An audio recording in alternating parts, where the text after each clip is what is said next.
response to Donald Trump. What's really happening in Ukraine war talks? Hey everyone, let's break this down so you can understand what's happening with the Ukraine war talks. It's not just about big political meetings, it's about the future of Europe, Russia, and of course Ukraine itself.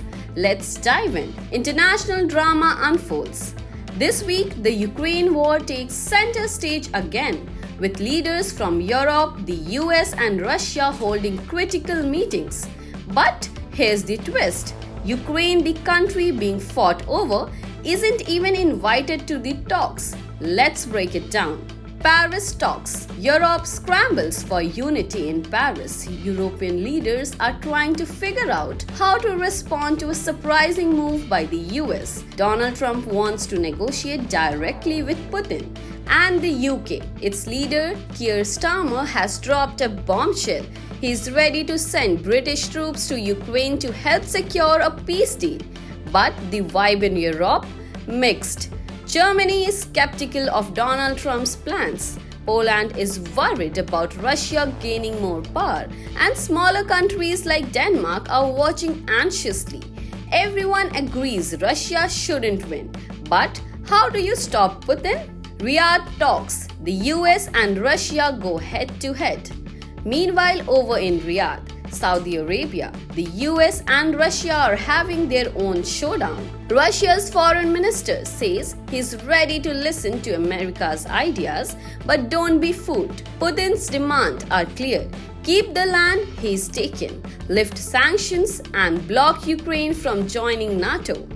Donald Trump's angle? He wants peace, less US involvement, and access to Ukraine's resources like rare minerals. But where's Ukraine in all this? Not at the table, and that's making Ukrainians furious. Ukrainians are understandably nervous. Their future is being discussed without them. President Zelensky made it clear, no deal is acceptable without Ukraine's involvement, and they have been burned before. Past agreements with Russia didn't bring peace, they just paused the fighting. Ukraine's fear that any backroom deal could lead to yet another war in few years.